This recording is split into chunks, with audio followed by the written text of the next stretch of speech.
Alright, so doing another watercolor background.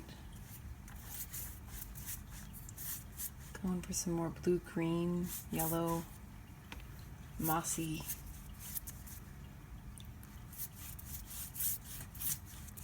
Not gonna put too much water.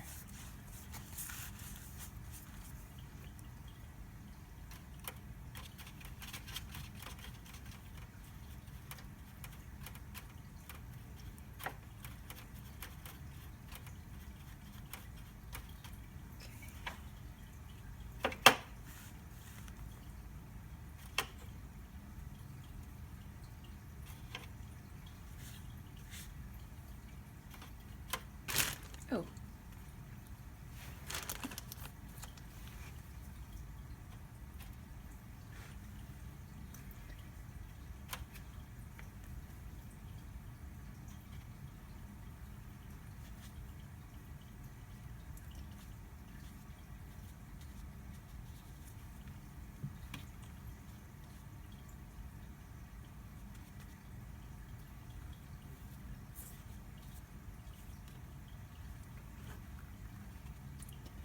Favorite part of this process is the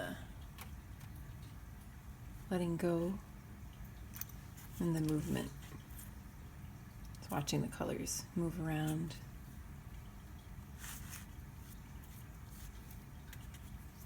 Also, trying to get to a place where I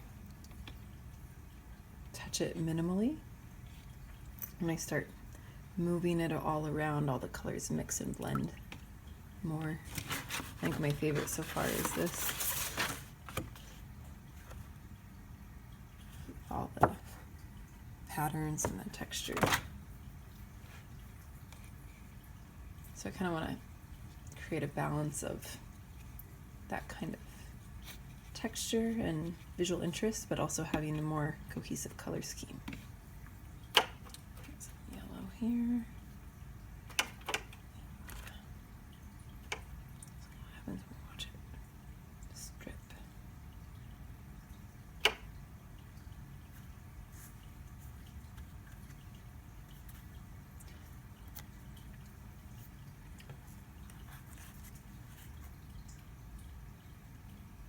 Little movement, not too much. I started to explain this on one of my earlier videos, but I don't think I ever finished. In my classroom, we did a warm-up where all the students made a collaborative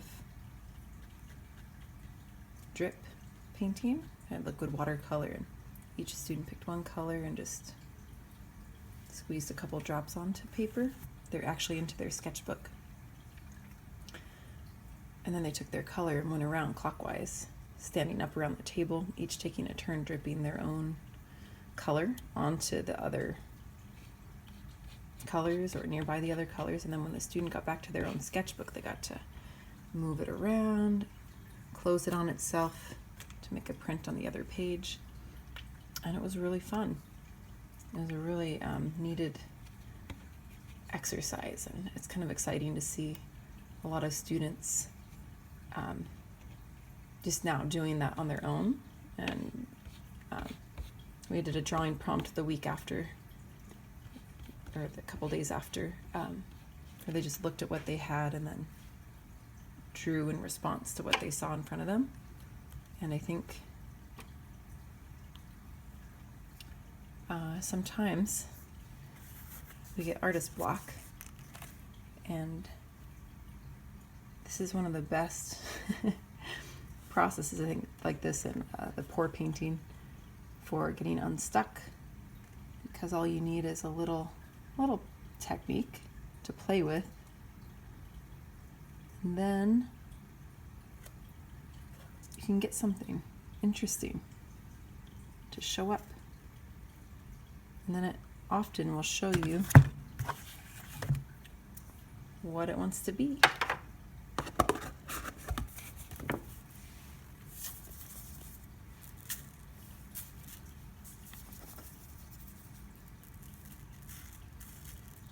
Even today in my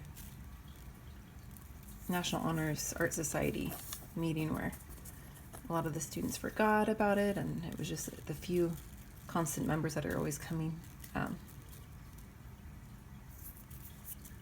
5 of us, 6 of us, just a handful. Went around talking about what we could do differently, what we wanted to plan to do, making buttons, doing coloring books, a mural, and then towards the end we just decided to get out the watercolor and do the drip painting. So we did a bunch of drip paintings that we can now use a circle stencil to cut out our button shape to make some handmade buttons. It's very freeing to exercise the processes that force us to let go and have a dialogue with media, with the material, without overthinking it, without overanalyzing, and without the need to be perfect or get it right. Young artists and learning artists that are just starting to learn to draw or see things, capture what they want, or get their visions from their brain into their hand and onto the paper can be hard. It could be challenging. So I guess my recommendation is to remember to play and let go and experiment. Practicing technique is also important, but make sure you also leave room to play.